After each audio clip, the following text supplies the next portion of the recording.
Brother इस्लाम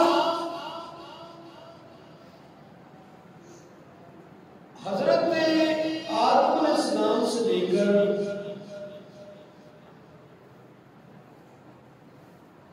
एक जंग का आगाज हुआ और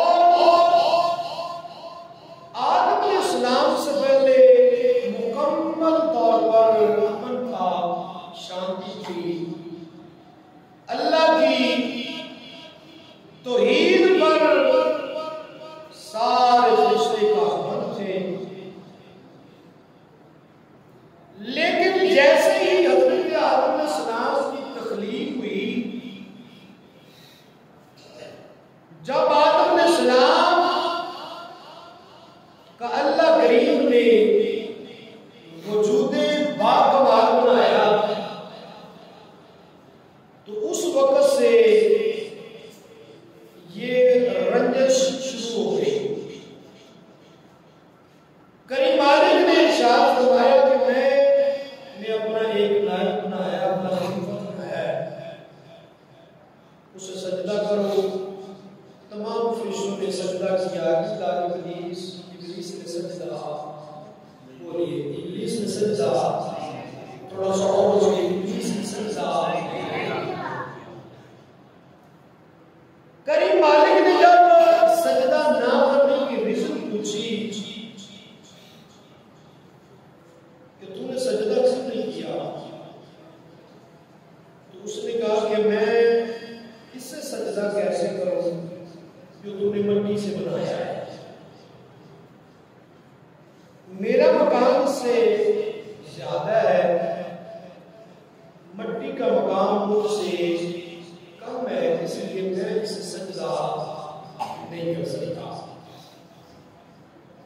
जब ये बातें हुई तो उस वक्त दो पार्टियां बन गई। एक हक की पार्टी का नाम था और एक बातिल की पार्टी। एक के हाथ के अंदर अल्लाह सुब्हानहू व तआला ने अपनी शान कुदरत के मुताबिक सफेद झंडा लगा दिया, और झंडा पकड़ने वाले का नाम हजरत आदम अलैहिस्सलाम है। झंडा पकड़ने वाले का नाम क्या है? आदम अलैहिस्सलाम। और दूसरी साइड पर स्याह रंग का झंडा है, वो आया इब्लीस के हाथ में। जब उसके हाथ में आया, उसने कहा कि अब मैं अपने मामला को खुद मैनेज करूंगा, मैं देखूंगा किस तरह क्या मामला हो सकते हैं। यानी आदम अलैहिस्सलाम की विलादत में बासादत आदम अलैहिस्सलाम की तख्लीक से लेकर वो जंग शुरू हो गई है। हर जंग किसी न किसी मोड़ पर खत्म हो सकती है, लेकिन ये जो जंग है ये ता सुबह क़यामत जारी हो सकती है। ये जंग ता सुबह क़यामत जारी सारी रहेगी। उसकी वजह क्या है? इस जंग का जो नाम है, इसको हक और बातिल की जंग का नाम दिया गया है। हक और बातिल की जंग का नाम दिया गया है। कभी तो जब हक की तर्जमानी का वक्त आता है तो आदम अलैहिस्सलाम इब्लीस के मुकाबले में मैदान बदर में उतर आते हैं, और जब हक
जनाबे इमाम अली मकाम इमाम हुसैन पाक रज़ी अल्लाह ताला अन्हु दीन इस्लाम का परचम बुलंद करने के लिए, यजीद का मुकाबला करने के लिए मैदाने करबला की रेत को अपने खून से रंगीन करके बता देते हैं, लोगों ये हक का दिफा करना हजरत आदम अलैहिस्सलाम की सुन्नत है। तो आज हुसैन हक का परचम बुलंद करके खुदा के महबूब से भी मोहब्बत का दर्स देता है और खुदा से मोहब्बत का दर्स देता है। और जब कभी दोबारा हक की आवाज बुलंद करने का मौका आता है तो शाह अहमद नूरानी रहमतुल्लाह अलैह वक्त के फिरौनों से टक्कर लेकर लोगों को बता देते हैं कि जिस नबी से सच्चे खुदा ने जान दी है, हम अपनी जान मुस्तफा की खतरे में खुद पर कुर्बान कर देंगे।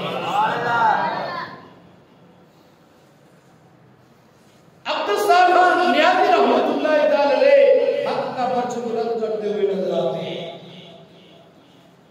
और फिर जब कभी हक का परचम बुलंद करने की बारी आती है तो गाजी इमाम शहीद रहमतुल्लाह अलैह हक का परचम बुलंद करते हुए रात रात को वास्ते जहन्नम करके पैगाम दे देते हैं, लोगों बात ज़हन के अंदर रख लेना, हमें अपनी जानों की परवाह नहीं है, हमें अपने माल की परवाह नहीं है, बल्कि हमें आमनाते लाल की परवाह नहीं है मुझे। और फिर जब कभी हक की तर्जुमानी का वक्त आता है तो गाजी अब्दुल रहमान चीमा बैरून मुल्क के अंदर गुस्ताख रसूल को वास्ते जहन्नम करके बता देते हैं मोहम्मद के गुलाम आज भी जिंदा है। जब तक न पट मरूं शाहे बतहा की हुर्मत पर, जब तक न पट मरूं शाहे बतहा की हुर्मत पर, खुदा शाहिद है मेरा कामल ईमान हो नहीं सकता। और फिर जब कभी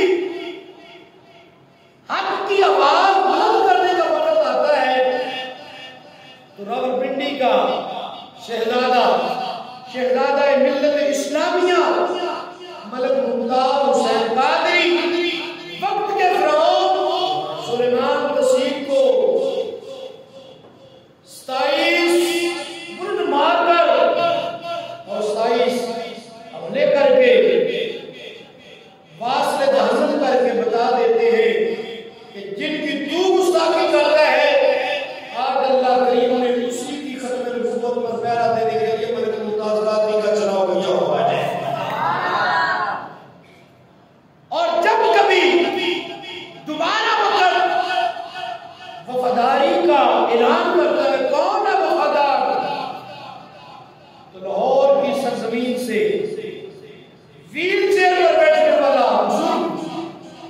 शेखुल कुरान वल हदीस अल्लामा खालिद हुसैन रिजवी रहमतुल्लाह अलैह पूरे आलम कुफर की आंखों में आंखें डालकर ये पैगाम देते हैं, लोगों अगर तुम अंग्रेज के दस्तरखान पर बैठकर उनकी तरफदारी का लंगर खा सकते हो तो हमारी रगों के अंदर मदीने के ताजदार के नंबर की तस्वीर भी मौजूद है।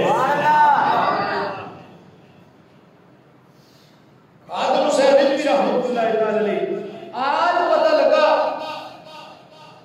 कि इमाम हुसैन पाक का मकाम मनसब क्या है।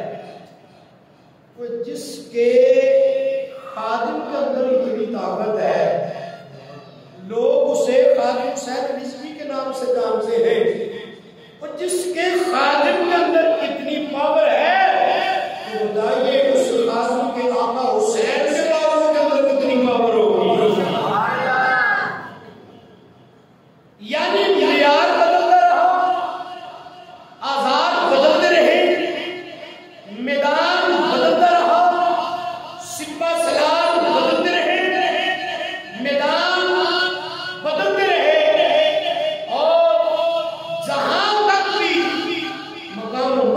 बात आई तो करीम मालिक ने इरशाद फरमाया मेरे महबूब के गुलामों परेशान नहीं होना। अगर 3 गुना ज्यादा आवाम तुमसे आ जाए तो तुम्हारे जिस्मों के अंदर इतनी मैं जुर्रत रख दूंगा कि 313 भी हाथ पर गालिब आकर मोहम्मद अरबी के दीन का परचम लगा देंगे। 313 का लश्कर दीन इस्लाम का परचम बुलंद किए हुए। वक्त बदला, निजाम बदला, कैंडिडेट बदले, सिपा सलार बदले, जहां भी बात हक की आई तो करीम मालिक ने फरमाया जाअल हक़ व ज़हक़ल बातिल इन्नल बातिल काना ज़हूक़ा। फरमाया कि फतह और नुसरत मैंने अपने मोहम्मद के गुलामों के खाते में रख दी है।